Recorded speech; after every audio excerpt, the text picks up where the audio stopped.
Hello and welcome everyone to episode 132 of One Piece at a Time, the One Piece read-through podcast where we read and discuss 5 chapters of the One Piece manga each and every week. I'm your host, Derek Bittner, and I'm joined by my wonderful co-host and freelance letterer at Shonen Jump, Brandon Bovia. How you doing, Brandon? I'm doing pretty good. I'm, of course, Brandon Bovia, letterer of manga like Dragon Ball Super, Kaiju number 8, and a whole bunch more. And we got a special episode. We did it. Yeah, we've done it. We've hit 600, and the thing that we've been trying to kind of keep under wraps, like even though a lot of you have to know about it at this point, but just in case, time skip. Yeah, well, which I guess is the funny thing, because again, here we are, even at chapter 596, there is no indication that a time skip is coming. No, not whatsoever. I remember it catching me really off guard because it just seemed like One Piece was the type of manga that would not have a time skip. Right, yeah. And so, obviously, we'll get into it, but like, yeah, I do love the idea now knowing, I feel like I've probably known ever since I got into the series, because we're quickly approaching where the manga was when I got caught up initially, which feels weird to say, but going back through it is really wild how much it is just like, it is not until the last minute we're like, all right, 2 years. It's a very strange feeling, and I'm excited for it. I'm excited to finally reach this big yeah. I mean, effectively, this is the end of part 1 of One Piece. That is what this is. We're heading into part 2. Very true, very true. So nuts to say. Theoretically, the One Piece manga could end around 1200, and that would be very much evenly split between East Blue and Grand Line and New World. I would love if it was that clean. The manga's not ending in 80 chapters. No way is that happening. You know what? Yeah. I'll give it 180 chapters, because if we can have the entire Grand Line, like the same amount of, I don't know, whatever. It's we'll see where Oda ends up, but I don't know. I'm excited. There's a lot to talk about with this one, because we get to talk about redesigns as well. We do, yeah. And I feel like this whole thing will represent kind of a paradigm shift, like I feel like people often talk about pre-time skip versus post-time skip, that sort of thing. Well, there's a lot about that I feel like won't be as clear until we're maybe a little further in, but it is kind of like, I feel like there is kind of a hard cut of I guess you call it like a vibe shift. Yeah, that makes sense. Yeah. So let's get into it with chapter 596, Spectrum. And we get an alternate universe where Sabo survived. Yeah, and this is what I was talking about before with sort of the crossed out S on Ace's tattoo, because here in this he doesn't have it because Sabo's still alive. Yeah, I noticed that. That's cool. So there's no need to memorialize him. It turns out it wasn't a typo this whole time. I completely forgot about that fact when it first came up, which I guess works in the I don't know what's coming type idea. But, yeah. That's a lot of fun. Although I still love that they're still doing the IOU treasure to this gorilla. Yeah, cook. They're still fighting gorillas. Yep. But it's time to check in on Nami, because it's time for her to figure out what she's doing, the same as everybody else, where they're like, oh, I gotta stay where I'm at and do something because of what Luffy just showed me. The way she manipulates these old men is just sort of wonderful. Yeah, they're all very wholesome. They were of course like, oh, she's a criminal, we have to get rid of her. But the second that she starts crying, even though they had already fallen for it before, they fell for it again. It's like don't choose death, don't try to kill yourself. It's like, okay, I'll forgive you, and I'll be staying here a while to study weather. And then you're like, wait, what's she forgiving us for? Yes. What just happened? But I like this place. Like, the idea of this place is actually really cool once you actually learn stuff about it, where this is a sky island that floats around the world. They ascend into the blue seas to gather materials and information before continuing the journey. And they have records of the weather all over the world because they're trying to learn about how the Grand Line works, really. Yeah, and I love this, that Nami cracks open a book and it's just like, raining lightning, you gotta be kidding. We just saw that with the Rouge in the past couple chapters. It's great. And, I got that desperation. It's like, you have to teach me everything you know. It's like, like the lives of my crew depend on it. So I'm the navigator. It's my responsibility to keep them safe when we're at sea. It's like, you're so devoted. It's like, well, I don't have much choice. He talks big, but he doesn't know anything about the ocean. And of course, we get the big moment with Nami. And yeah, you get you get those flashbacks, which again, for all of these characters, seeing them all like flashback to kind of the moments where Luffy really helped them out, and they're all sort of like, you're seeing the Straw Hats kind of like their resolve, like their dedication towards Luffy. Yeah, it's really cool, and the fact that again that Oda redrew these. Yes, of course. It's definitely not the same style, but in your head you trick it.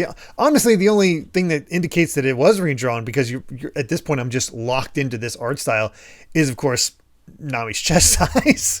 Yeah, pretty much. Yeah, the rest of it is actually you can tell it's his new style, but it doesn't feel that out of place either. Yeah, for sure.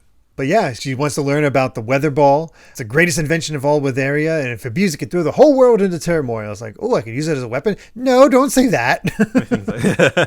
This is obviously the last time we're going to see Witheria in a while, and I will say, as a fun little bit, this is purely theory territory. But in sort of current events in the manga, there are some things that could actually be tied back to this. There are things that make sense that they would have, that have been kind of tied into the current events. It seems like a few of these places definitely have more significance than others. If only, like for Brook, for example, we got the Long Arm Kingdom, which, thanks to Apu, we definitely we're going to be introduced to some long arms as we go along. Yeah, this is one of those things that definitely, like when I was first reading, I just kind of was one of those details I just glossed over. I was like, oh yeah, okay, whatever. But now that I kind of understand, like, oh right, okay, so like the Long Arms are a tribe. Refer back to that list of slaves back in Sabaody and all of the different like races that they had for sale there. Like, we'll get all those. So the idea that there are kind of like, these are the other kind of races that that are okay to sell as slaves. Yeah, it's a little weird, but the funny thing of like Brook is not really doing anything, because he's supposed to be putting on a show as a living skeleton, but he's just reading the paper in his cage. Yeah, they're all like, he's not even moving. he's got sold into the freak show. I love the fact that we get to see his perspective of Luffy asking him to join the crew. Mm-hmm. And that's a lot of fun. And then he tries to do, instead of 45 degrees, he went 40 degrees. And it just falls on his face. Yeah. So he's has a brand new single. He starts playing for the crowd, and it's Bone to Be Wild. Which is great. And then it's time for Robin. I really like this one. Yeah, you can really, I think more than any others, you can really sense Robin's growth with her section. Yeah, there's this weird dynamic that she has with the revolutionaries, where they're like super apologetic and really kind. Yeah, they almost worship her, like not like as a date or anything, but it's like she's somebody to be highly respected. Yeah, that they want to make sure that she's comfortable. I love that, where she says like, if I had known you're such nice people, I would have come years ago. And they're like, we didn't know you were cooperating with Crocodile. she's just teasing him. And she has all those flashbacks, of course, to the being mistreated her entire childhood, and Luffy declaring that he's going to take on the world in order to save her, and just have these natural smiles with her. It's so nice. But it's also interesting to think that she's willingly going to Dragon. Like, I kind of forgot about that she's with Dragon for her time. Yeah, this whole time. And it's like, what does that mean for the future for her? Yeah, there's a lot we'll be able to dive in on that front. But I love that, like, from Robin's perspective, that, she's sort of monologuing, like, it's the first time she's ever wanted to be stronger for somebody else. Yeah. Like, that I feel like you really start to understand where she came from and where she is now. Mm-hmm. And it is a stark difference from when we first met her. Absolutely. Yeah. Knowing everything that she's been through at this point. And so this really does feel like, after everything now, she really feels like she has a place where she can feel comfortable and can belong. Mm-hmm. Stealing her resolve towards Luffy. Yeah, absolutely. And then it's time for Frankie, who is extremely freaky looking, thanks to the fact that his face is blown off. He basically had his entire skin blown off because of that explosion. Yes. It's like, oh no, poor Frankie. It's just so unfortunate. But it turns out that exploding that lab was kind of a good thing, because there is another sub-laboratory that he discovers that he built the cyborg animals of the island here and has incredible research ranging from warships to human cells. He's like, that'll come back up. I'm sure. And he's like, all right, I'm going to live here. I'm going to basically study this. And it's like, I'm not going to cause you any trouble. Just don't snitch. And it's just like, and they're all freaking out. You're too scary looking, which to be fair, yeah.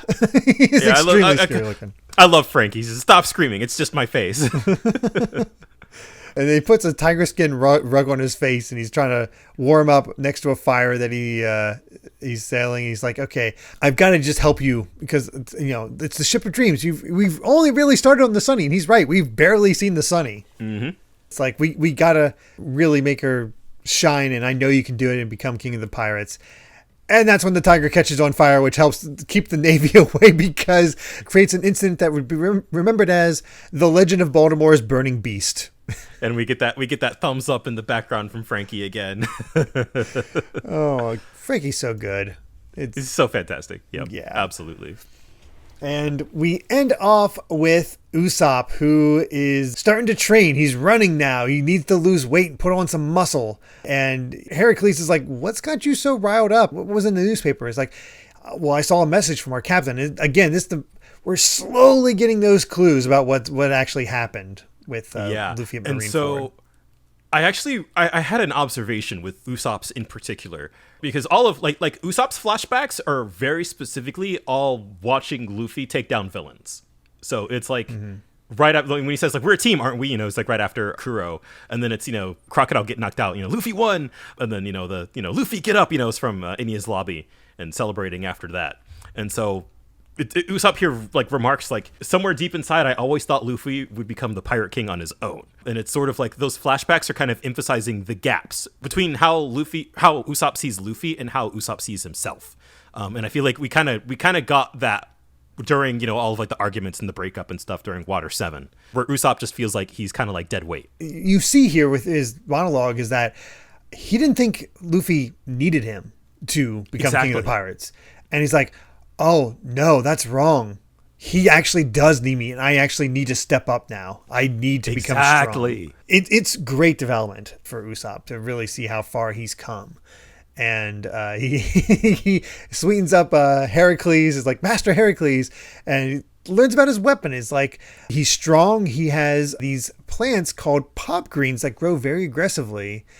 And he's gonna become strong. He's gonna become the real Sniper King. So yeah, I'm excited for Usopp's development in particular. Yeah, because I don't remember too much of it beyond the time skip, to be honest. But I'm sure it's there. I know there's a stark difference. We'll get there. I have thoughts on it, but I understand. Yeah. It's maybe more complicated than it seems. Right. I'm sure they have to find a way to, like, Oda doesn't want to stray too far from what he is. Like, you don't want to totally get rid of the really funny coward aspects of Usopp. It's a hard line to toe, and I think it works more than it doesn't. But there are definitely some times where I'm like, But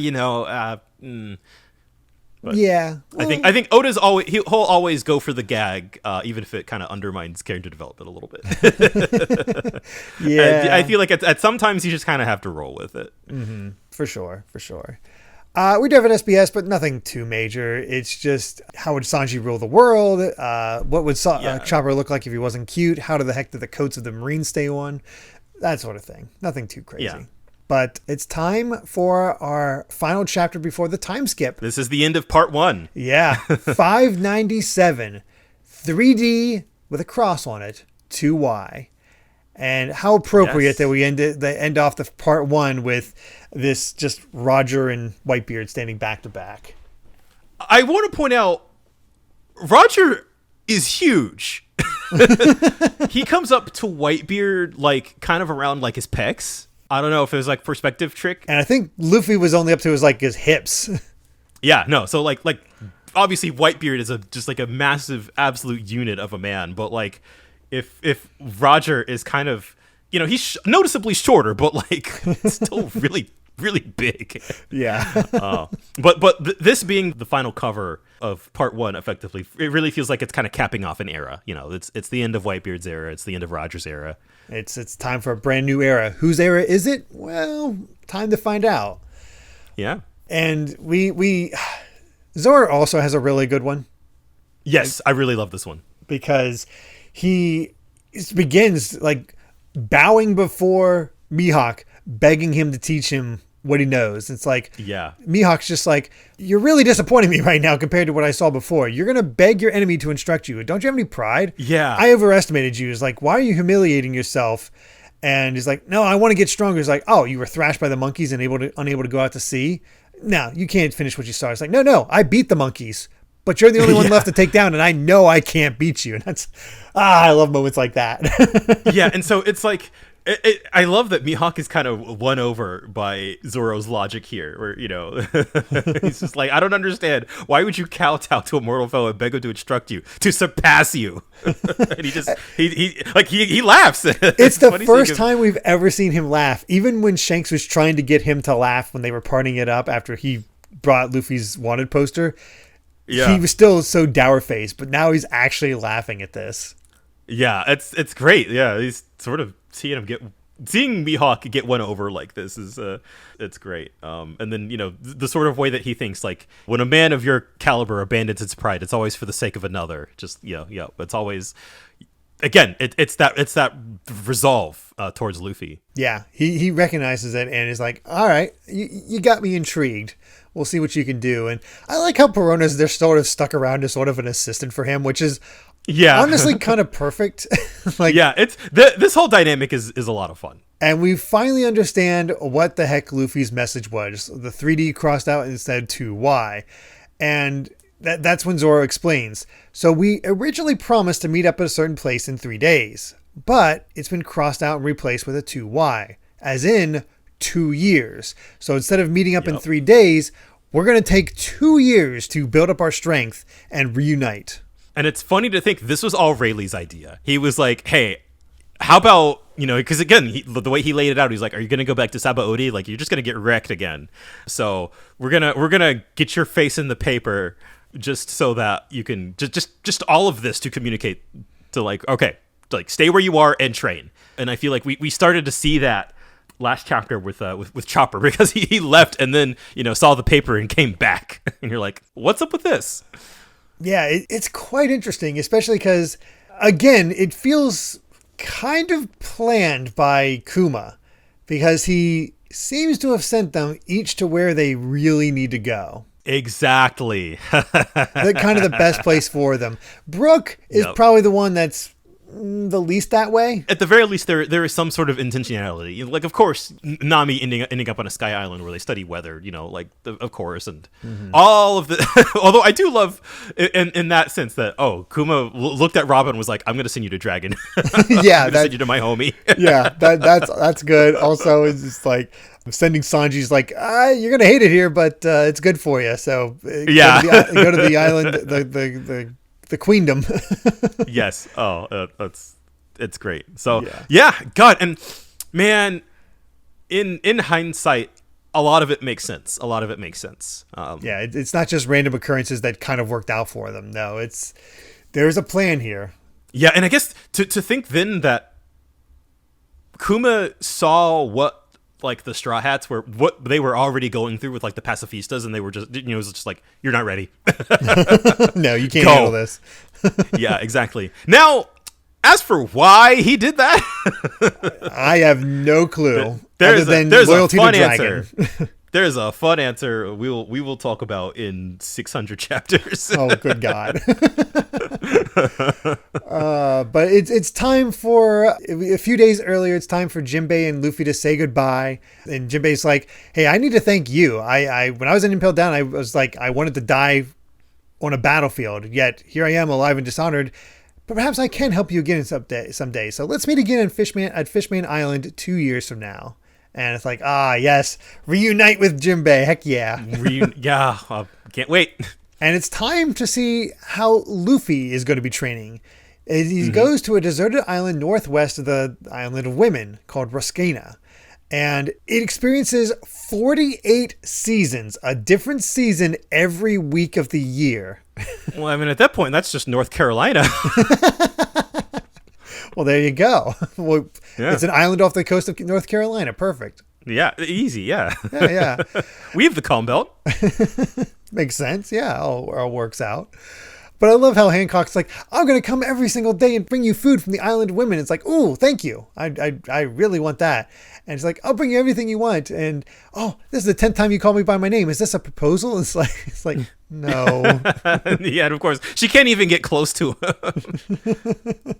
And that's when Rayleigh's like, no, you're not allowed. You can't. Yeah. You can't pamper him like this. There's plenty of food here in the mountains, and if Luffy can't survive in a bounteous wilderness like this, he'll never make it as a pirate. So it's for his own good. And she's just like, Yeah, it's like the strict master, has got to look out for the student. and she's like, ready to tear his head off. He's like, no, if anything happens to him, it's like, no, if nothing happened to him, it wouldn't be training. So if you're worried, just pray. Yeah. But then we get this awesome spread of just like. I love the sort of the little story that Rayleigh tells here. That's just like, we're the only two people left on this island. This was inhabited in the ancient times, but those people lost the battle for survival. It really feels like there could potentially be some kind of history to this place. I think it's just kind of flavor text, but like it's kind of cool. And it really takes you back to how Luffy was kind of trained by Garp.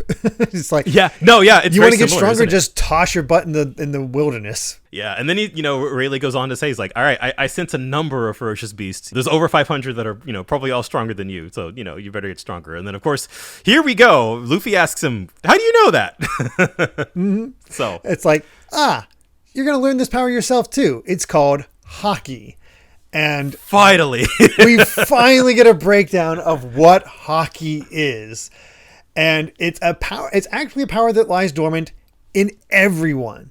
Everyone possesses it to some degree, but most will never discover it.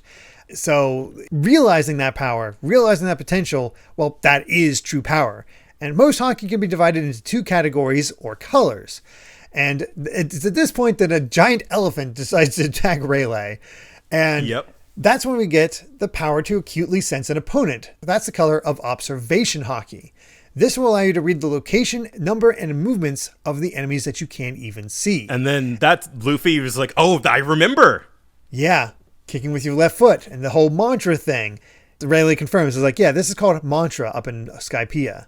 Yeah, which I pointed that out, because we talked about that with Kobe, because he started to hear voices, and I was like, is that mantra?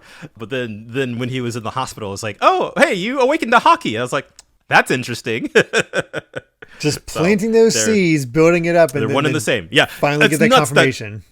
All the way back in Skypiea, we had Haki. We didn't even know it. Just this mysterious power that somewhat applied, but it also was like Luffy was able to overcome, which is very interesting in that way. Yeah. The what was it? The gum like blank out or whatever. Yeah. just stop thinking. He just had enough battle sense that he was able to work through it each time he came up to it, at least when it came to observation Haki. Yeah. What he had much more difficulty with is the next color, arms Haki. It's an invisible suit of armor, and again, the elephant attacks and he just blocks it without even touching it. Like, just completely sends it back, which immediately reminds him of course, I believe it's Sentomaru with his sumo strikes and the Snake Sisters once again. Yeah, which basically... Yeah, the armor, basically, it's an armor that can be used as a weapon. He also explains, like, the most effective part of it is that it actually allows you to attack other devil fruit users. It's why it hurts when he's, like, even though Luffy's rubber, and how he's able to stop Kizaru's a kick, despite not being a devil fruit user. Yep. So, with this, you'll be able to attack guys like Smoker and Aokiji, and, of course... Aki Inu. Yeah. And so it's, God, after all of this time, because Logia Devil Fruits really just felt so invincible that here, almost 600 chapters in, we finally have like a countermeasure that we've seen kind of in bits and pieces, but it's like, this is a new level for Luffy to master now. He no longer has to worry about finding weaknesses in their power sets, because as we've seen, it's going to be a little hard to find weaknesses for these guys in a lot of cases. Yeah. Like it's not like with Crocodile. You can't go to Kizaru and be like, aha, I have a black hole that I found. Yeah. Somebody call Blackbeard. Yes. And of course, it can be applied to other weapons too, which explains the arrows of the Kuja. So those are the two Haki powers. However, in some very rare cases, there is a third form of Haki. And that's when he just uses the stare to completely knock out this giant elephant. And then you see the spread, and you just see how massive this thing is, and how Rayleigh was really just able. He gave it a mean look, and it's just down. It wasn't even that mean of a look. He's completely calm. It's not like Luffy's death stare. Yeah. It's just like right, yeah, and that's how. Well, yeah. First off, I guess with Rayleigh's explanation, so we've heard this before. This is the color of the Supreme King. Very crucial. I think that this line is crucial. Most people who've made a name for themselves in this world possess this power. It is, as we saw in Amazon Lily. It is really rare, but most characters who are, relatively high up there have some form of Supreme King Haki. And then, of course, he also goes on to say you can control it, but you can't train it to be stronger directly. So it's the embodiment of the spirit of the user. So the only way for it to get stronger is for you to become stronger. Yeah, you have to have the will for it. And yeah, Luffy and will, that's a good combination. Yeah, and so I feel like that's what we were kind of talking about this before, during Marineford, I think, where it was like, well, it would be kind of lame if it was just like, oh, Luffy's got Supreme King Haki, so that's why like everybody wants to like follow him and help him. But it really is just like, no, Supreme King Haki is just sort of the manifestation of one's will. So it is because Luffy is who he is that is why he is strong, and it is that belief in himself. So like the Supreme King Haki really is just kind of like the manifestation of it. And now he just needs to learn how to control it, which is what Rayleigh will help him do, especially so he doesn't end up overwhelming people he doesn't intend to. So you can, as we've seen before, you can target this thing. Yeah, which is the fun thing, right? Because every time we've seen Luffy use it, it's all been like kind of on accident. But here we saw, again, Rayleigh, he can do it to this giant elephant, but he can also do it to an entire auction house. And it's fun, too, seeing like Shanks was kind of doing it on accident because he was so tense when he met Whitebeard, where he was just like, sorry, I can't control my Haki. I like the fact that, especially in retrospect, Luffy was so good at the time that he was able to defeat people who had this Haki. Yes. They had a distinct advantage over them. His crew, they had a distinct advantage over his crew. And he was still able to, they were still able to overcome this without even knowing anything about it. I don't think this has been formally explained, but I think there's enough context clues that I can say this okay. But like, Supreme King Haki only really works on people who have like a weak will, right? Or just kind of like normal people. Because every time we've seen like Rayleigh use it, like none of the Straw Hats got knocked out at the auction house, and some of like the supernovas and stuff. Like Law and Kid were there, I think, and they all survived. And even at Marineford, when Luffy was like, all right, stop it, when they were about to execute Ace. Like a lot of the sort of rank and file Marines got knocked out, but most of the other people didn't. Exactly. Most of the actual strong players didn't. Also, my other quick comment is this isn't everything about Haki. Of course. Oh wow! If that was the full explanation, and if that was all we had to work with for the next like 500 chapters, I think that would be, a little bit underwhelming. But this is like we finally got like the basic breakdown. Of course, it makes sense that Oda would have ways to make it even more distinct. Yeah, and I had just Luffy bringing up the auction house reminded me of one specific thing that like does not get explained for a long time. Oh, really? That is another application of Haki, which is I can't think of it, to be honest, off the top of my head. Yeah, don't worry about it. It's a ways away. Okay, but we end off with Luffy ready to start training. They have some food. Over the next 2 years, Rayleigh's going to teach them the basics. So most people are only adept at a few things. They gravitate toward the color they're best at. You have to find out what you're good at and focus on training that color. So training all of them will give you even greater potential. So I'm actually quite curious what Luffy will be great at. I assume it's going to be a little bit of the some, but mostly going to be the armor Haki. Probably. I feel like they don't go into that as much. I think there are often times you will see characters kind of use one or the other. But I feel like with Luffy and some other characters, they're just kind of like, yeah, he's got everything. Yeah, it makes sense. It doesn't play into the narrative hugely. Luffy declares that it's time for the Straw Hat to take a break, and he puts it in a safe area, which I didn't notice this tree before. We'll get to that SBS later because that blew my mind. Yeah. And leaves them both there and goes off the train. Yeah, and that shot of just like leaving the straw hat with the Viver card is so good. One other thing I did want to mention on the page before, where Luffy's just like, the Pirate King's crew can defeat a monster, like that elephant, like without even touching it. And I feel like now that we've gotten our proper explanation of Haki, it makes a lot of things in hindsight make a lot of sense too. Like why certain characters, again, like Shanks, like Rayleigh, and presumably Roger. We don't know if he had a devil fruit or not, but I'm going to assume that he doesn't. And it's all because they're just like cranked out on Haki. Again, it makes me think the Shanks in losing his arm. Because it's like, shouldn't he been able to get the armor Haki? Well, that's the thing, right? Is that I wanted to mention that too, because we saw him use Supreme King Haki against the Neptunian in Chapter 1. Yes, it's been there since the beginning. Yes, yeah. But I think that makes the arm thing, the way that he talked about it with Whitebeard makes it sound like it is very intentional. Where he says, I gave it up for the sake of a new era. Oh, I think so. You think he did it to like basically inspire Luffy? I think so, yeah. That's or something along those lines.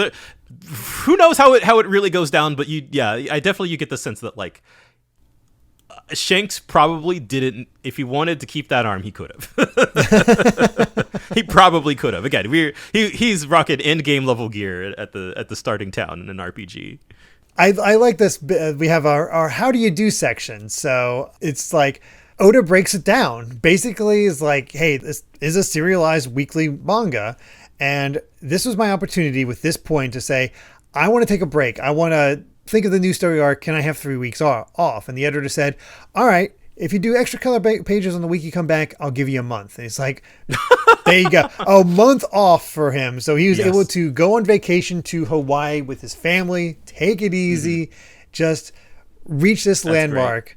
And oh my God, this was back in this happened in 2011, the time skip. Yes. Wow. Just nuts.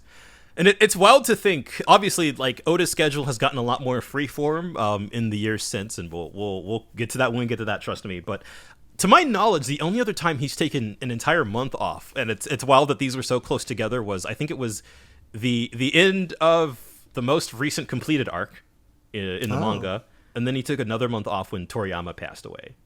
Oh, I see. Yeah. That makes sense. Yeah, it's crazy, but good for him. If you read manga, you know how hard these guys work. Yeah. To keep the fact that he says like it's been 14 years at this point in 2011. It just has to be like, good God, man. This was his first proper break. Man, this really is the halfway point once we hit 2025. Oh my God. 14 years before and 14 years after. Woo! I feel like there was definitely a plan at some point. Maybe at some point Oda thought, 2025 maybe, but I wonder. We also get some sketches about how he was trying to look at the designs, our new time skip designs on some of the characters. I don't want to talk about them too closely, but it's interesting to see sketch stuff like that. Yeah, it's cool. How they come across. And my God, the return of the fan art section for the first time in these, at least in the scanned versions, and God knows how long, and they're still getting American fan art, which is pretty cool. That just reminded me, since this just happened, and I talked about this to you in DMs, but like one of the art submissions was from a 15-year-old Kohei Horikoshi, who would go on to create My Hero Academia, and then since that just ended this past weekend, the newest chapter of the manga had a nod to that Smoker fan art that Horikoshi submitted when he was a teenager. So that was a cool little nod. Yeah, I like that little. You sent me that and you showed the comparison. I was like, oh, that's good. I feel like there are a few others who have gone on to make a name for themselves who ended up in the art section, which is pretty cool. Wouldn't surprise me. Yeah, well, for a manga as long as One Piece, just like everybody grew up with it. No kidding. It has several generations that grew up with it. Yeah. But yeah, time for chapter 598, 2 years later. We did it. We made it. It's crazy to think, and appropriately enough, we begin with Luffy picking up his hat. Yeah, we're covered in snow. So I guess it's a winter week. And we can finally confirm this, because I've been paying attention to this for the longest time. to see if it was ever shown. But no, it's not until this moment that's revealed that Luffy actually got a scar from the Paramount War. Yeah. From when Aki Inu attacked him. Yeah, while he was knocked out, carried by Jinbei. Yeah. It's weird that, like, for something that is such a significant, like, design change, that he kept it under wraps for that long. Like, we saw Luffy so many times after the war, but before this time skip. We're like, no, he's bandaged up still. Yeah, you don't see it all. And I having gotten the audio clips at the end of the podcast, I'd see a little bits of pieces of the anime, and they show it. Like, they show it beforehand. Oh, okay. Yeah, they don't hide it as well, because I think that's because they already knew it was coming, so they're like, okay, that's true. Yeah, I feel like there are a couple things like that the anime moves up some reveals because the manga just kind of had it. You know, it's like that stuff's out there. It's a little tougher to hide some things when you're animated. You have different angles. True. Yeah, for sure. But I do love, like, this first bit that we're seeing of Luffy here on Ruskaina. Like, we see him walk up to a bunch of, like, the animals, like these giant beasts on the island, and they're all having an argument, and we see him kind of use his Supreme King Haki, or, like, it looks like they're having an argument. He's like, think again, they're my friends, and it just, like, scares one of them. Yeah, they want to attack the Kuja pirates, and he's like, nah, stay away. They're with me. And it's like, oh, okay. It's like, yeah, it's like, now that I'm friends with those guys, I can't eat them anymore. And but they look you so hear one of them tasty. just kind of freak out a little bit. It's great. And we can see that the dynamic between Luffy and Hancock has changed just a little bit, where she says, I filled the ship with all your favorite foods. Seeing how considerate I am, I think I'll make an excellent wife. He's like, I'm not going to marry you, but thanks for the food. Yeah, he's just straight up. All right. Yeah, it's just like, oh, I love your directness. It's just so funny. It's like, he's aware of her feelings. He's just like, no, I don't Yeah, want to and he's just like, no, yeah, he doesn't care. Fascinating detail here that Luffy's been on this island for 2 years, but Rayleigh left 6 months ago. So basically, Luffy's been here on his own for 6 months, just kind of like polishing his presumably his Haki and a bunch of other stuff. Yeah, he got all the basics in a year and a half, which is quite impressive. Yeah. And that's, it's one of those cases where we finally get the spread. We got the little prologue, and we get to see the spread. And should we talk about the redesigns now with the spread, or wait till each of them show up? I think we should wait. Just kind of go by it piece by piece. I think the only one we should talk about here with this spread, and this is sort of an infamous one because this is what's at the top of the Shonen Jump app still. Oh yeah, I'm sure. Yeah. So like, oh yeah, hiding the time skip. That's kind of hard to do. Yeah. I think the only one worth talking about is Luffy himself, because he's kind of hidden for the most part for the entire time up to this point. Like, you don't get real good views of him. Yeah, and I mean, he's not really that different, but like he's got long sleeves on now. He's got that sash. Got the sash, got the scar, got the more roughly looser vest now. Pants are still the same, but he's essentially still the same. And honestly, it's of course not as significant as a age up as what we've seen from other time skips in the past. But it's also like he's going from 17 to 19. Yeah, so it's really not that different. It's more of a design type thing, and it works. It ages him up. It changes it up, but it still feels like Luffy. Yeah, and it is. I feel like it's a good measurement of just like a time skip is a good way to just kind of like fast forward like character development. Just like, man, really seeing how everybody's grown and changed in 2 years. I have to acknowledge that this spread is a redraw of chapter 1. Oh yeah, everybody's kind of in the same poses. Of course, the crew is much bigger now, but everybody kind of surrounded by like gold and treasure and stuff like that. Similarly, this volume, I think this is volume 61 or 62, is a redraw of volume 1, where everybody's kind of like on the boat, just kind of celebrating. Nice, that's awesome. So I do love the time skip is kind of like a good opportunity to just kind of redraw, reevaluate, like kind of like acknowledge how far we've come, in almost 600 chapters. Yeah, I that's a good way to put it. So yeah, let's continue on into the Subodi Archipelago. And once again, the ones who survived the first half of the Grand Line are starting to gather on the island, but it's not quite the same as before. The Superdovers are already wreaking havoc all around the New World, and this new bunch isn't quite to their caliber, even though there are a few with over 100 million in their bounties. And interestingly enough, there's apparently Monkey D. Luffy is recruiting for his crew and wants to expand it, which is an odd thing. You're like, huh, what's that about? Yeah, that's weird. Instead, rather than focus on Luffy, we get Brook first. Yeah, and he's become a rock star. Yeah, he's pretty much just Prince. I don't know who you compare him to as far as his little design. Michael Jackson. A little bit of 60s flower child. Like, yeah, he's become the Soul King. There's not a whole lot you can do with Brook. As far as accessories, this works. Like, yeah, it does. I feel like this one fits his character. Emphasizing his musical persona definitely helps him stand out from just a skeleton in a suit. I guess as we'll see, like, I am with these designs, I think largely neutral. There are some that are better, some that are worse, some that are like, I feel like Brook, like a lot of the Straw Hats, this is like a side grade. Yeah, it's just like, oh, it's a new Brook, you know. I don't know if it's better or worse than his pre-time skip, but like, I like it.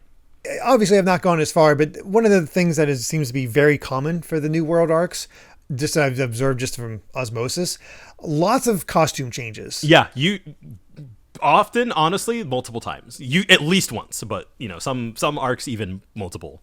So that's a kind of important thing to point out when we talk about these designs, because I think the thing that I'm the most down on is that, like, these, again, this is 2011, but in terms of like marketing and stuff, like a lot of these designs like have become like the baseline, and I'm just kind of sick of seeing them. Yeah, for whatever reason, the original designs, you don't really get sick of those, but this one, I don't know, they don't all quite hit the same. They're fine. I don't think there's any outright terrible ones. Is upon reevaluating, we'll see how we feel as we get there, but yeah, for sure. Yeah, I definitely think it is. I blame the anime and sort of like the kind of merchandise marketing on the stuff a little more. That like in the manga, it doesn't. Some of the stuff doesn't feel as egregious, and I'm just knowing that the manga will move on fairly quickly. Whereas, you know, they're like, oh, we still have to, like, these are everybody's base character designs now, so this is how they have to look. And I'm like, no, not really. So. Yeah, I feel like we have just started as of, you know, the anime got a huge overhaul in terms of like art style and stuff like that. I feel like that was around the point where we really started to finally see that stuff get phased out. Well, it's fun to see his concert and how rich you can see the guys who virtually captured him, how like you can tell they're just filthy rich now. Like, yeah, they definitely look like the little scumbag managers. It's Hollywood, baby. This massive concert, and like, I love this. They get a stretcher, they're dropping like flies. Yeah. Yeah, he's living it up. Oh yeah, he is. Next up is Sanji, who he's been a bit deprived for these past 2 years. Oh boy, has he. Oh boy. He immediately locks onto a woman. This one page, I think, is not that bad, but some of the antics with Sanji get real old real fast. But like here, I think, you know, just being kind of a quick one-page gag where he's just like, oh, you know, the quote-unquote real women, just like I've dreamed day after day. But I do love that, like, the queens of the Kamabaka Queendom, like, you know, they're they seem to have like fallen for Sanji too, which is great. And I like that Sanji. Well, he gives them the finger, which is funny. He's like, I never want to see you again, but thanks for bringing me here, and give my regards to Eva. So like, there's some level of love and respect here going on, even if he can't. As is in character for Sanji, he can't quite admit it. Yeah, and I like how they used to say is like, boys always pretend to hate the girls they like most. Yeah, this dynamic again, it feels a little more equal. It feels a little more like they don't take it, you know, like they're. Oh yeah, they don't fall for anything he says. It's like it's not a big deal. But Sanji also, as far as redesign, not that different.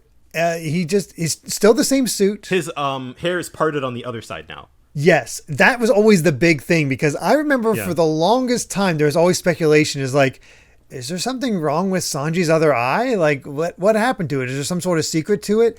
And then this time skip happens and he just puts the part on the other side. It's like, oh, it was nothing. Yeah, it's just he wears his hair like that. I do love that his eyebrow curls in the same direction, though. Yeah, that is fun. Yeah, so if we ever saw him both eyes at the same time, it would just feel like this. Like, you would think as a face that it would be like opposite, but no, they both curl in the same direction, which is great. I think the goatee and the little stubble and above. It yeah, definitely helps make him look older. Yeah, the goatee's a good look on him. Yeah. I like it. But he's off to go find Nami and Robin. And speaking of in a certain tavern, we learned that Navy headquarters has moved. They traded locations with a branch called G1, which we heard previously thanks to Smoker, who wanted to get transferred to Smoker's G1. going to G5. Oh, G5. So, excuse me. Okay, yeah. Sorry. Which we'll come back to that. Yeah. But yeah, they went to G1, which is on the other side. So now the Navy headquarters is in the new world. So the new fleet admiral that took Sengoku's place, which we have to imagine is Aokiji, at least until further notice, they decided to place it in the oceans where the four emperors reign. So I think it was a show of like, we will take them on. We're going to keep an eye on you. Yeah. Also notable, four emperors. So we do have a replacement for Whitebeard. I think we can assume who that is, but we'll wait to see get a confirmation. We'll get there when we get there. Yeah. It's not the three emperors, at least. And then, of course, not that Sabaody was ever squeaky clean, but, now that there's less marine presence, this island has become a hotbed of lawlessness. Yep. And that's when it's time to meet Straw Hat Luffy, who is just a big fat guy. Yeah, we were like, so this is the quote unquote Luffy who is recruiting pirates here. And as we can see, we have we've got quite a few imitators here. Yeah, I gotta say it is fun to see the fake versions of all these characters. Like there's fake Sniper King, there's fake Frankie, there's fake Nami, and it's all just completely wrong. But you can also see this fake Luffy is also kind of ruthless because the guy's like, oh, I'll join your crew. I have a bounty of 55 million berries. And you're like, are you serious? Nah, I only want people with 70 million or more. And he just shoots him in cold blood. Yeah. I love that just some of the side comments where they're like, the Straw Hat Luffy is ruthless. He's earned his reputation all right. Like, now we have to deal with kind of the antics of this fake Straw Hat crew. I mean, it is sort of interesting, as we'll see, that, again, Luffy's been missing for the past 2 years. So, a lot of people just think he's dead. Yeah, he's sort of this myth, but now he's back. And they're like, and they've already been able to recruit 100 pirates, 3 full bands of them, along with 10 individuals with big band bounties. Which is not nothing. No, they've done pretty well for themselves, all things considered, like putting up this lie. Apparently, the 2 of them are the infamous rookies from this set. Wet-haired Caribou and Bloodspatter Koribu. So they got their bounty because of killing Navy soldiers with bounties of 210 and 190 million. I'm going to say this because I will forget. You'll want to remember Caribou. He's the more important one of the set. As soon as I saw that face, I'm like, this guy sticks around longer than I remember, than you think. Like he's much longer than you would think. I don't remember his significance whatsoever, but I remember that face. Like he's going to be around a lot. So I was always just kind of like, oh, who's this guy again? God. So there you go. There it is. But he's like, all right, let's keep recruiting. And hey, there, woman at the bar, come over here, sit with the famous Straw Hat Luffy, and just like, nah, I'm waiting for a man. It's like, no, that's Straw Hat Luffy. You don't all want to like, mess oh with God. him. And of course, I think everybody knew it at this point, especially because of the tattoo. That's Nami. Yep. Yeah. And she's just like, nah, you're not good enough for me. Yeah. And of course they're all like, oh God, she's so dead. I gotta say, Nami's design isn't too significant. It's her clothes that, of course, the biggest difference here for her, where it's just low cut pants and a bikini top. Yeah, which I've made my peace with it. Yeah, honestly, it's one of those things at this point where you kind of gotten used to it. It's like, what? Again, a lot of these with the context knowing that like everybody will change outfits pretty much every arc. So like, despite how you might feel, and that like, there are some of Nami's I like more than others. This one I guess is kind of in the middle. I don't know. It's fine. I've made my peace with it. Yeah, it seems a little too overtly sexualized at first, but you get used to it. Yeah. And when you look at the core design elements that have changed for her, not a whole lot, honestly. Yeah. I do like the long hair. I'm a big fan nice. of long hair. Yeah, I'm a big fan of the long hair. The long hair is probably the most significant change and kind of nice to it. And honestly, the angle of her sitting at the bar is probably one of her better angles just because it looks like doesn't have that. He hasn't gone full into that, like, or maybe he's gotten out of that whole like super thin middle section. At least a little bit. Yeah. I think he's proportioned out them a little bit better than before. Because there was points before where like it was just like twig and be connecting her. I think those issues are exaggerated by the anime. Not that they don't exist in the manga at all, but particularly during this era of the anime where the production quality is pretty bad all over around. Yeah. So a lot of the proportions get real wonky. So there's some really, really bad shots of Nami in the anime. Yeah. Unfortunately, I'm not too familiar with that portion of the anime, but I think probably screenshots of the anime more so than the manga. So it's funny where Oda's sort of trying to maybe fix that. Because again, even when she's hugging a certain other character, as we'll get to soon, again, the proportions like, oh, that's a normal body type. Like it's super thin, but it's not like deprived of all food. Yeah, I'm going to keep an eye out for that as we keep going. I think I'm going to do the same.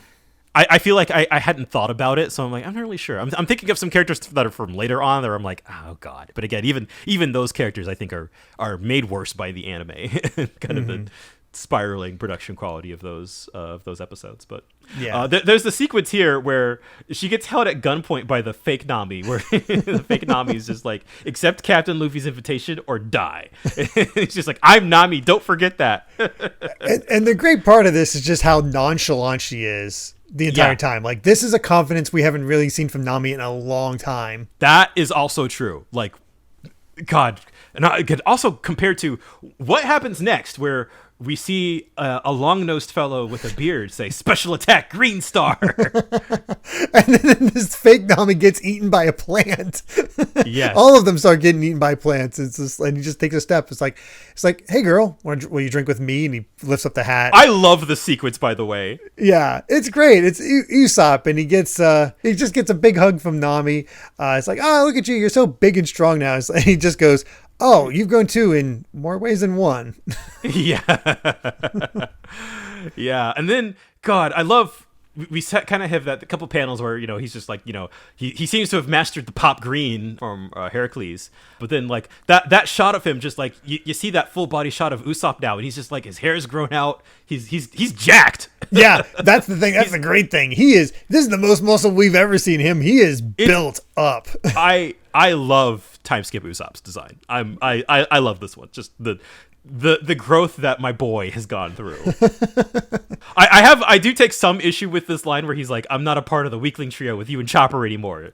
We'll get to that, but that's definitely a setup for a joke, because I've become a true warrior. Hey kid, don't tell me you did this. What? Sniper King? How? And he's freaking out. So I was like, yes, still of course. a bit. So he's still, as we'll see, some of the Straw Hats still dumb. they all get fooled. Yeah, for sure. But I love the hair. I love the hat. I love how he's built up the muscle. Hate the pants. I think I'm not as big of a fan of them in color. I think in black and white, I'm kind of okay with it. But I get it for sure. Yeah. But even if there are some qualifiers to like Usopp's new confidence, this is still the most confident we've ever seen him. And I feel like there are still enough really, really good like Usopp moments that like I don't think it's undermined too much. That's good. But it is a little on occasion. But I'm willing to accept that. But the two of them decide to leave, and Nami leaves behind some strange black bubbles that immediately electrifies the entire tavern. Yeah, I love it. But it gets just electricity flying out, and they're just walking away casually. He's like, so I have this new technology, and it's like, whoa, you're on a sky island. It's pretty great, and it's time to go to Shaki. See how they're all going, and we find out that Zoro was actually the first one to make it back. Surprisingly. First was Zoro, then Frankie, who went straight away to the Sunny. It's already gotten the coat, and Duval, who's in full body bandage because he's just been that dedicated to protecting the Sunny this entire time. He's been defending it for 2 years, so I mean he's still of course a goofball, and he can't smile to save his life, but like he's dedicated. He's ride or die, so he got my respect. I mean, he's been he's had to recover for an entire year, so he definitely got beaten pretty bad. But the poor guy was giving his story, and then Shaki says, "Oh, Nami showed up third." He's like, "Where is she?" And just completely ignores. Yes, of course. Yeah, he has moved on from Duval. Then, of course, Usopp. Chopper was fifth, who arrived yesterday. Brooke is at the island now for the concert, which we've already seen. So there's already 7. It's like, we're just waiting on Nico, Robin, and Luffy. So it's no easy feat getting to the island, but there we are. Yeah, of course. I love this back and forth where Sanji's like, I didn't know you were training Luffy. He must be even stronger now. Rayleigh's is like, I haven't seen him for 6 months, so I can't wait to see how he's grown. And then Sanji just bleeding out of his nose, like, I can't wait to see how much Nami's grown. I don't know how long that lasts, but I remember nosebleeds being a very common thing for Sanji from this point on. It's terrible, and I hate it. Yep. That's my comment on that. Yep. We get some reports. It's like, these shady government guys have located Nico Robin. They got to bring her back to alive. And she's like, oh, did I lose them? And we see Robin's design. Not a fan. Not a fan of this one. No. I'm not a fan. Yeah. I don't think anything about it works, really. Yeah, it feels really... Other than that, like, I can understand that, like, hey, she was hanging out with the revolutionaries for 2 years, so, like, she's kind of chilling. But, like, I feel like all of her outfits before really have this kind of, like, sophisticated, kind of mature vibe to it. And this one just feels like she's on vacation. And yeah, this is Robin's Hawaiian vacation, essentially. Yeah, I've never really liked this one. I think I can tolerate sort of the towel and the jacket separately, but together with the sunglasses and the slicked back hair, I don't like it. Yeah, not a fan. It's like she just got out of the pool or something. Has her hair gotten longer too? I can't quite tell. I don't know. I feel like it's definitely straighter. Also, I have to point out, this isn't an issue for manga readers, one, because this is a black and white comic, but also because pre-timeskip, Robin had tan skin in the anime, I think presumably because they thought that she might have been from Alabasta or something, but they changed it so that she's much lighter, which has some bad vibes, a little bit of whitewashing, but yeah, the lighter skin is her. Like, she's always been that way in the manga. I forget which country Oda said he imagines her being from. So I don't remember either. But it's definitely not a Latin country. Although good on we have seen from the live action casting. We don't have who's been cast as Nico Robin as of this recording, but they are recruiting from a Latin America, like looking for Latin American actresses, which is pretty cool. I dig that. Yeah, I dig that. I'm okay with that. That is fine. Yeah, I love how diverse the live action casting has been. So yeah. Again, I think when I think about it, this particularly, before we move on to the next arc, I think this look for Robin might be at the bottom for me. Yeah, and I'll be honest, I'll get used to it, but I do miss the bangs. I liked her bangs. Me too. Yeah. Oh well. Next up is Chopper, who's just wandering around, and he's following Zoro and Sanji, who he can't imagine got so chummy in just 2 years, but they're ignoring him for some reason. Weird. Yeah, until they look at the wanted poster and then they turn back. Behold, full cutification of Chopper. Yes, yeah. He has a new hat. Well, actually, I think this will be explained in an SBS later. It is actually it is wrapped around his old hat. Okay. I wonder if that might be the case. I think it's easier to see in the anime because you can see it's two-toned, right? Yeah, but it definitely is one of those... It's a weird explanation, and I think it doesn't...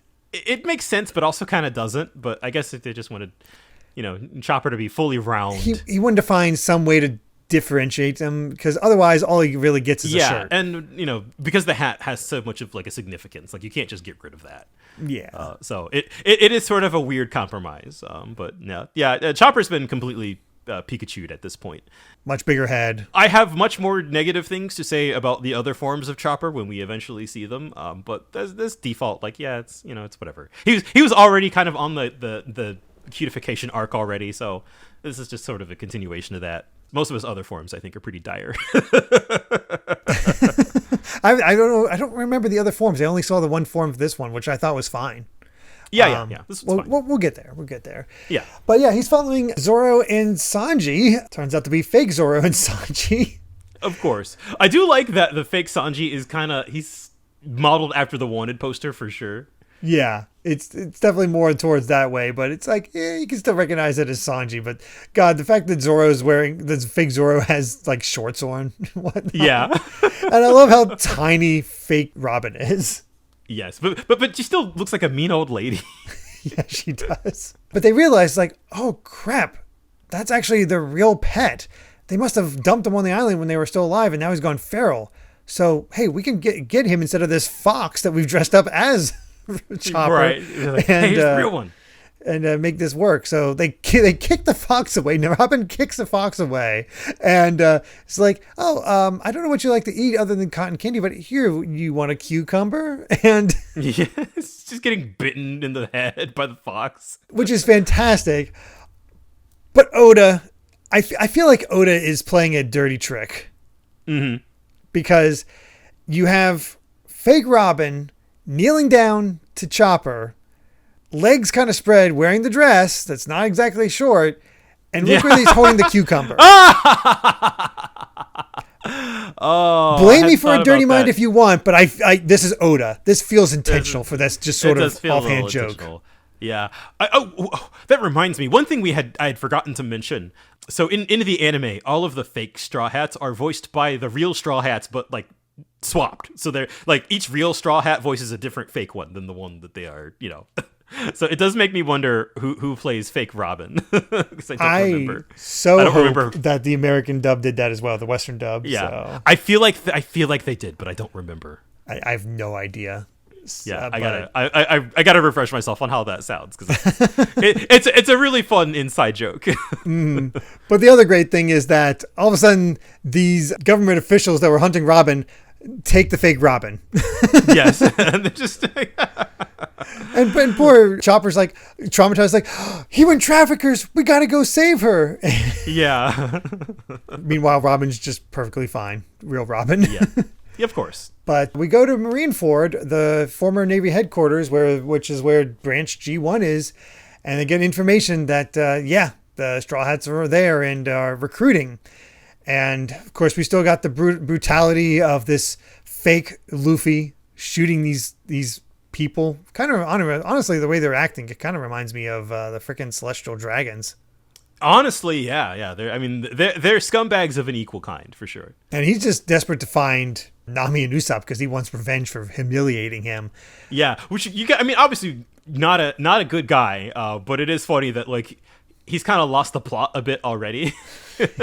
Yeah, and that's when this strange fellow in a carrying a massive knapsack and in a overcoat bumps into him and gets knocked over. It's like, hey, you stop right there! How dare you!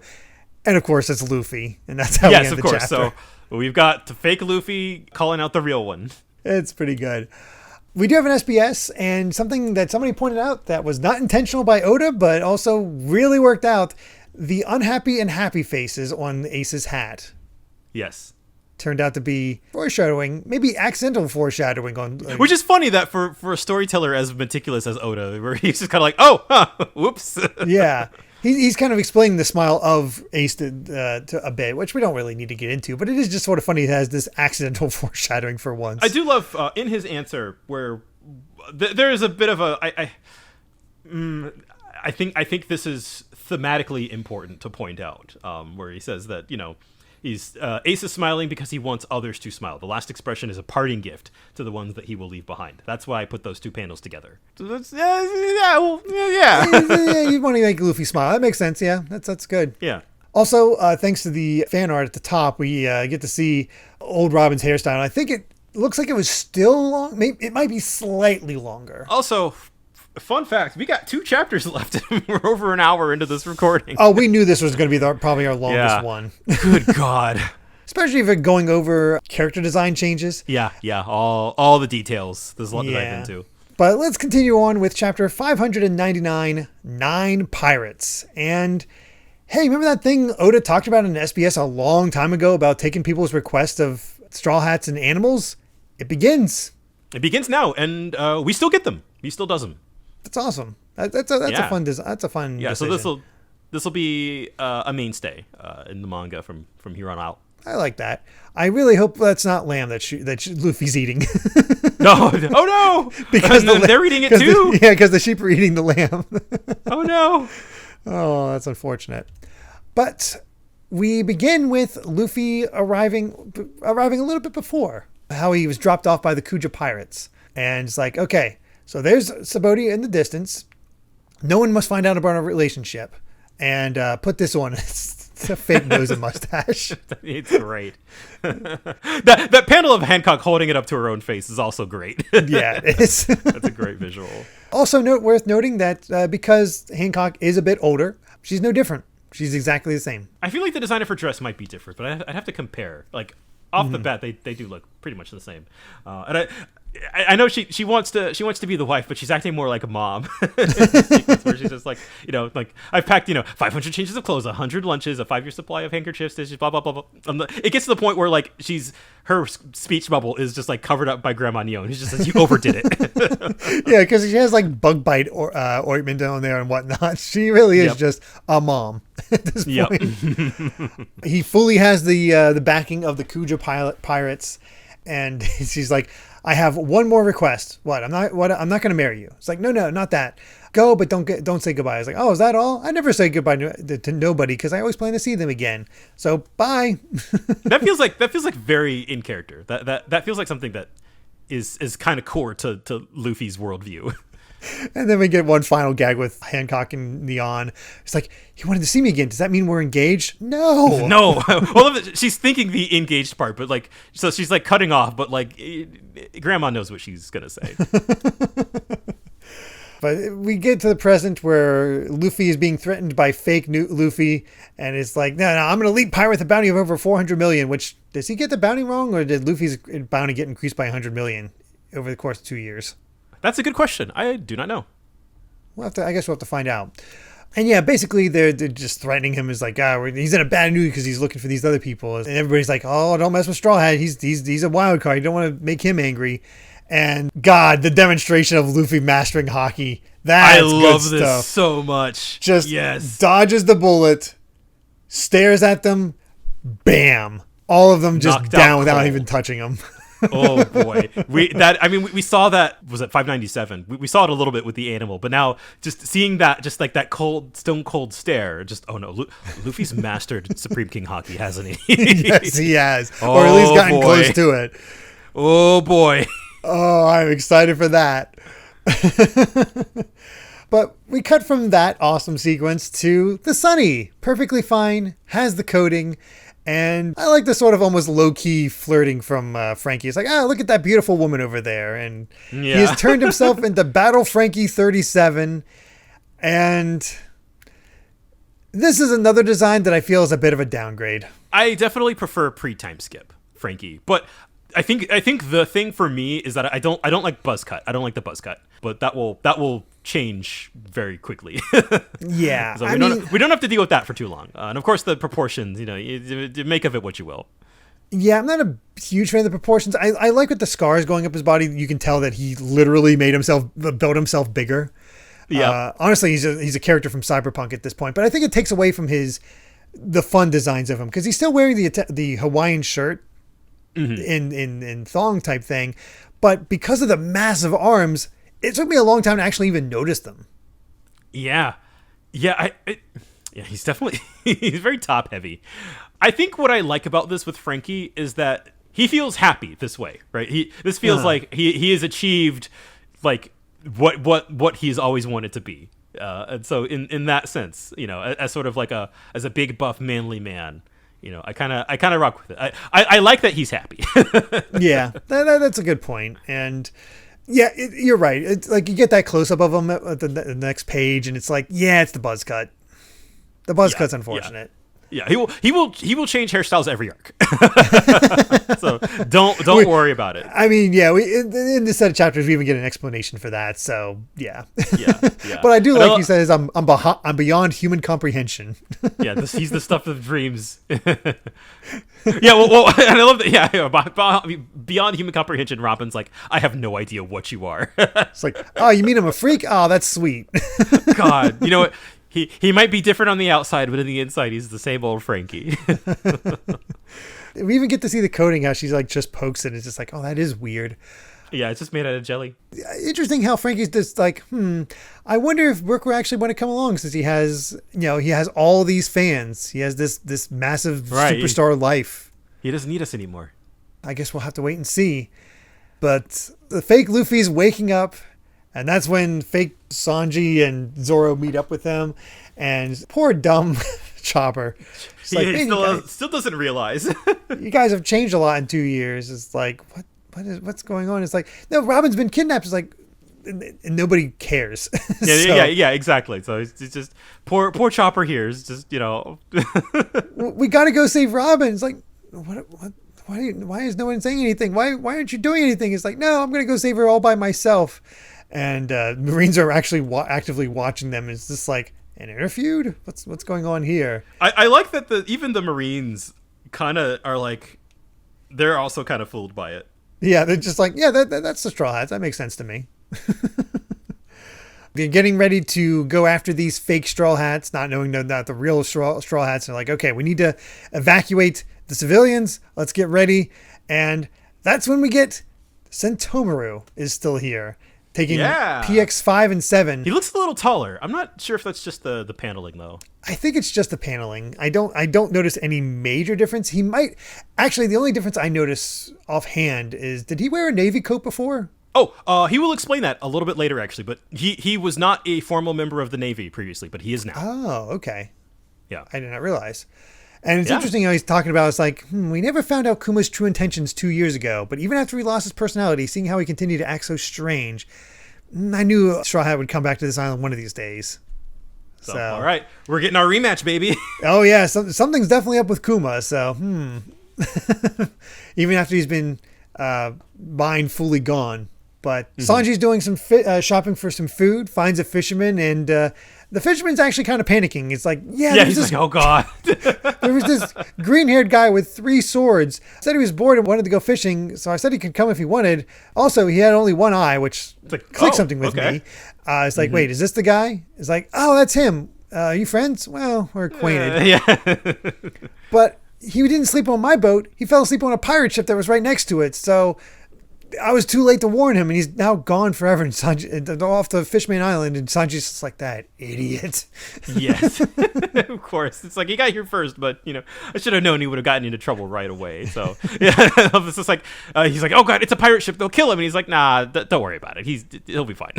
You got any fish to sell? He'll just worry about that. And all of a sudden, they look back, and it's like there starts to be some bubbling. It's like, oh, it's huge. And all of a sudden, here comes this massive pirate ship that's been cut in half, which that's a nice callback after that, after how we first met Mihawk. Yeah, well, 'cause I love that they were like, did it break underwater? Like was it a bad coating job, or was it a Neptunian? And it's like, it looks like it was sliced in two. It's like, how could somebody do that? these poor pirates. It's like, you ruined our dreams for the new world. It's like, nah, fate's a fickle thing. Consider that's your payment for kidnapping me. You're a stowaway. Yeah. And I just love that last little bit that we're seeing Zoro, and he's just like, I got on the wrong ship. And honestly, I think Zoro also kind of improves. This is a good look for Zoro. Not sure. I honestly took me long to realize he actually lost his eye. Yes. Important to point out, as of right now, we still have no idea why. Oh my god. Yeah, there's always like the joke theory that like he's got like the Sharingan or something under there, but maybe he's just waiting for the right time to open up. But yeah, no, as even now, 500 chapters later, we got no clue.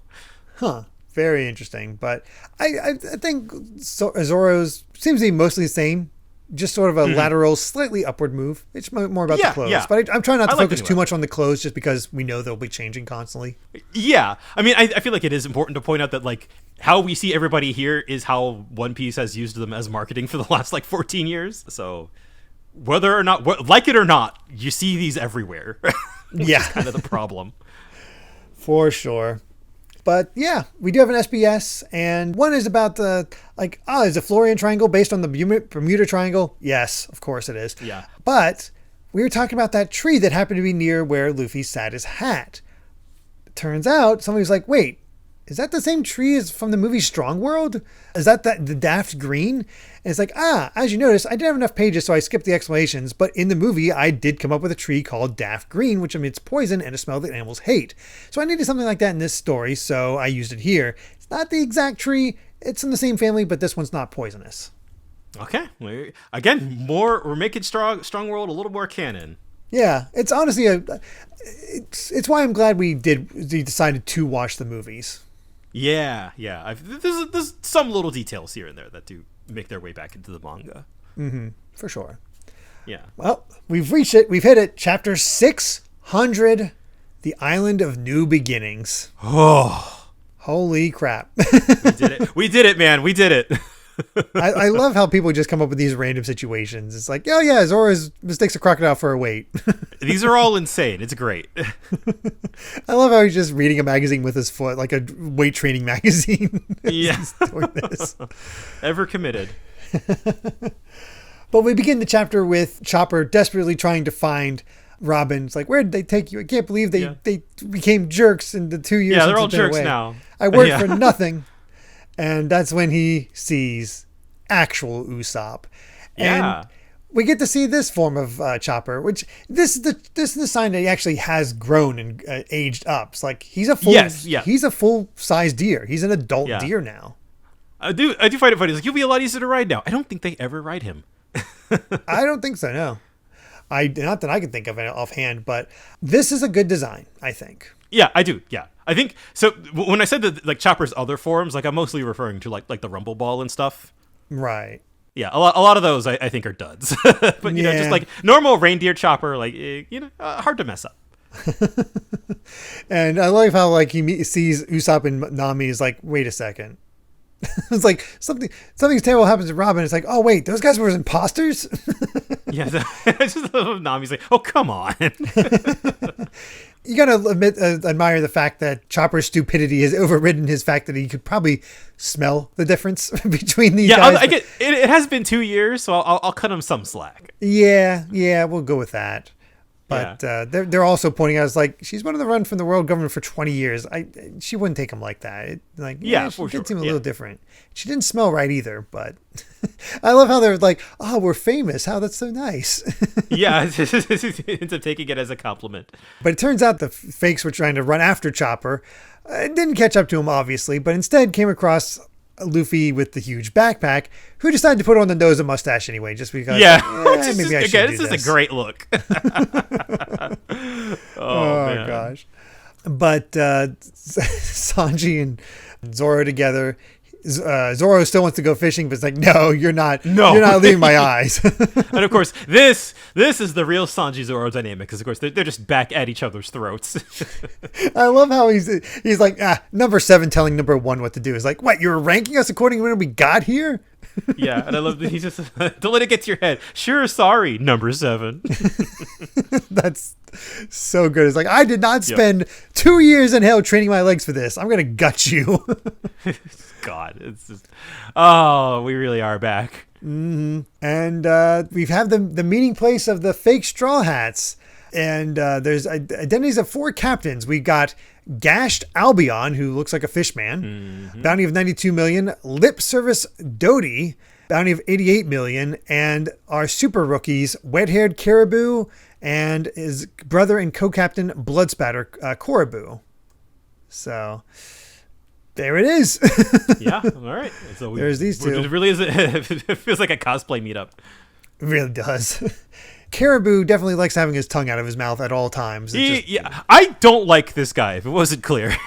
Yeah, I hate that he keeps coming back up. He's a little too insane looking, and he definitely wants to go after the. He immediately notices the Navy and gets a hold of this guy. It's like, did you summon soldiers here? It's like, no, but I was about to. That would have been bad if you did that, because if you were to summon them here, I'd have to paint the whole plaza with your blood. And they just start, like, they stab him through the shoulder. They start going to town. Yeah. And you see why they have such a, they pin him to the ground, and has his brother who has a shovel with him to just start digging. Good God. All right, dig the grave. It's like, oh, okay, this makes sense. And I noticed something with this whole moment with the fake straw hat, fake Luffy talking to the crowd. Mm-hmm. This guy's Buggy Light. He doesn't have near the charisma of Buggy. He doesn't, but yeah, there is definitely a parallel going on here. Where like he's obviously like a huge, he's a clown. Well, not a clown, but like he's a loser. But he's like managed to amass a following of his own. Yes, for sure. And the whole reason he summoned them here to begin with is to find Usopp, Nami, and Luffy. Again, like I said earlier, he's lost the plot. Like you can tell that this fake Luffy really just like his ego's just getting in the way. So, but it's also funny can't let it go. because Luffy also thinks that fake Zoro and Sanji are the real ones. Yeah, no, it's like, this mustache guy seems to know the real Straw Hats. Who is he? It's like, oh, you guys are a lot quieter than you used to be. Also, I don't remember you being so friendly. Guess a lot changes in 2 years, like your faces. Are you wearing disguises? Oh man. But they drop off Luffy. It's like, isn't this the guy you were searching for? And that's how it ends. And we cut to Brook. Everybody's going nuts. They want another encore. But then that's when the Navy shows up, interrupting the show. It's like, you're actually Brook. You're with the Straw Hats. You're under arrest, Soul King Brook. I love that it's his old wanted poster, too, from back when he was alive. That's really good. It's like, wait a second. He's a pirate? And that's when the manager comes out. It's like, when you announced your retirement in the green room, you took me by surprise. Your popularity is still on the rise. We could have made a fortune, but you betrayed us. So let's all die together, Soul King. And that's why he called the Navy. This feels like something out of a Hollywood movie. It really does. Brooks like getting threatened by all sides. Just like backup band, chorus, dancers. Would you please join me in one last song? It's all right. My music has gained a new power. You helped me a lot this past 2 years, manager.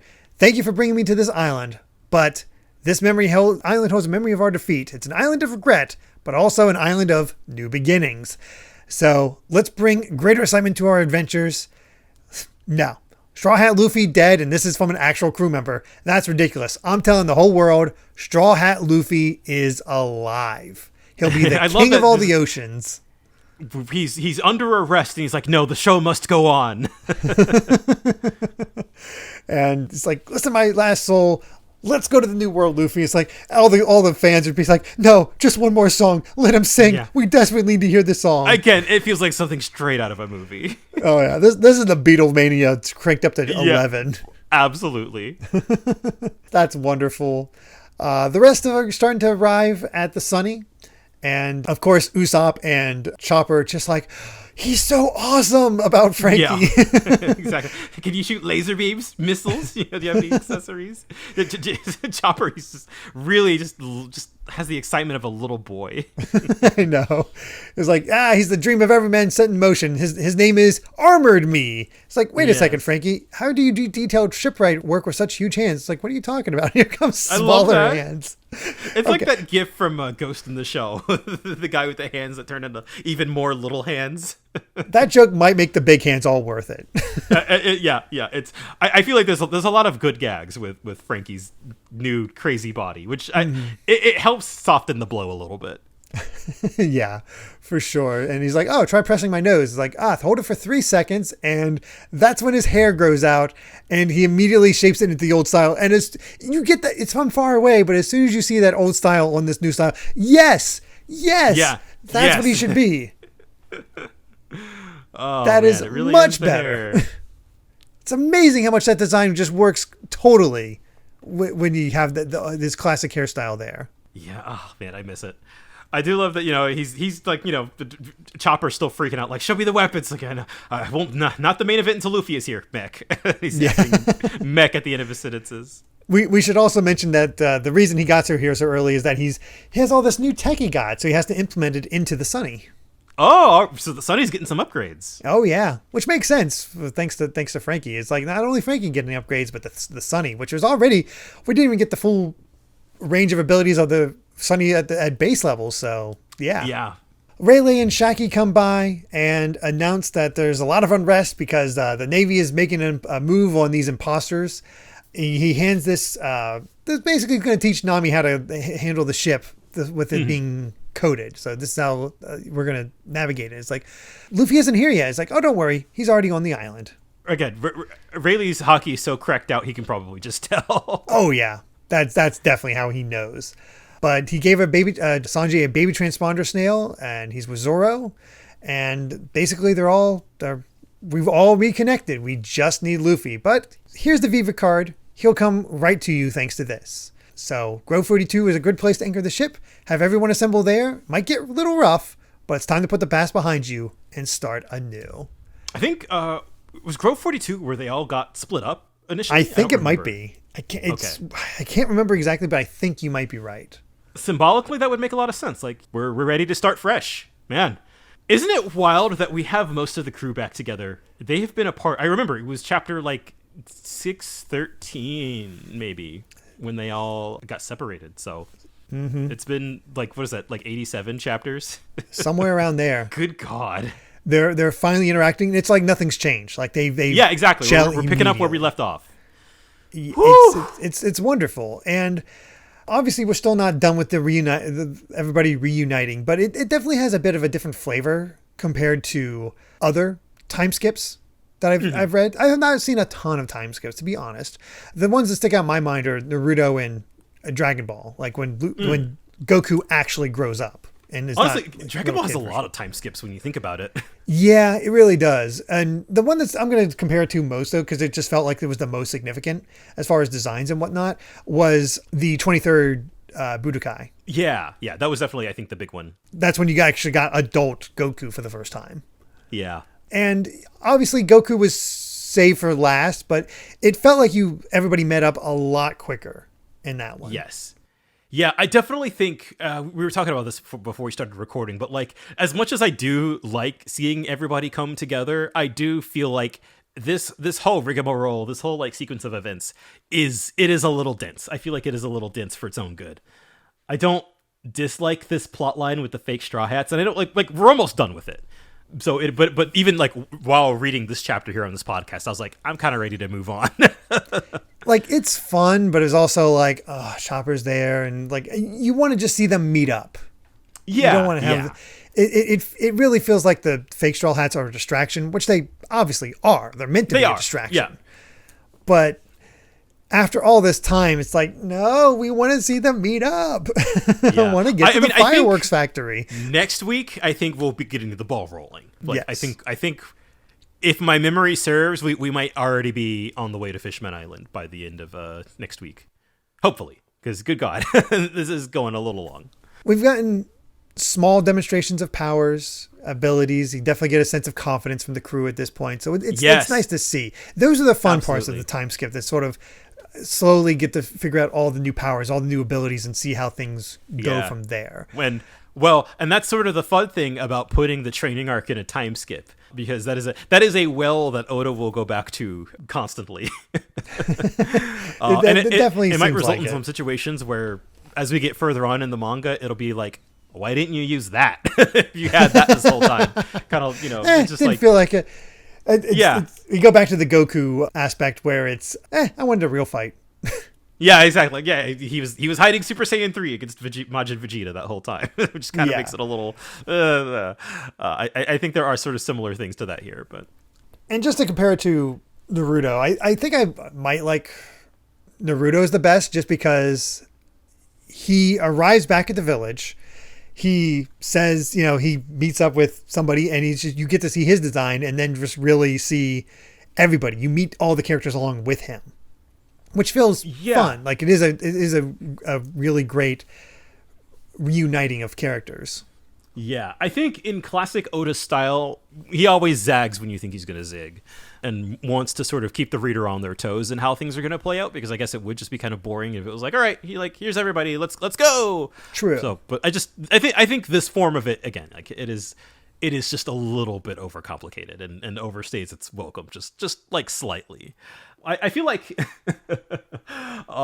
thinking about the time skip, I had this conversation with Roger when we met up at Anime Expo. He had sort of a sentiment where, like, because Oda has changed editors so many times over the years, right? And so like his editors now, especially now that we're at the time skip, like 14 years into publication, the people who are editing One Piece are fans of One Piece. So it starts to feel like some storytelling choices aren't maybe as tight as they used to be, because the editors can't really tell Oda no, or they're just like, oh man, I'm such a big fan, just do whatever you want.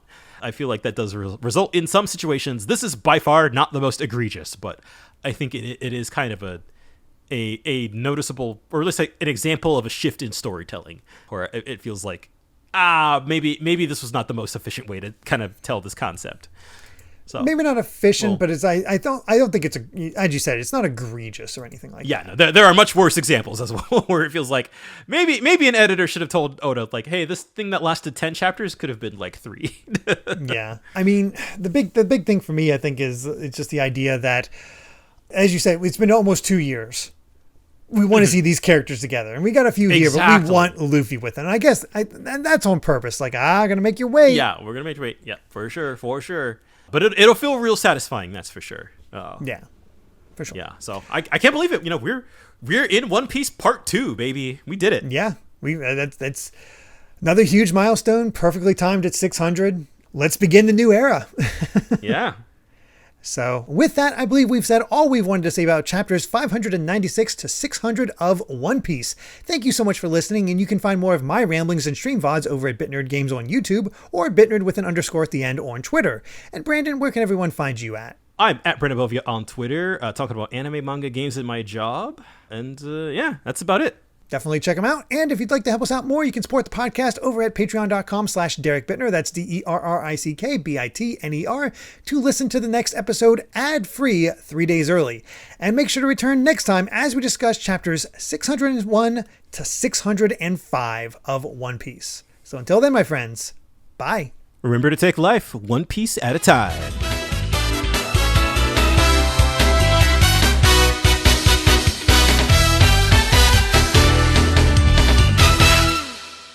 If you want to have a good time, why don't you party with us? She's a real looker, ain't she?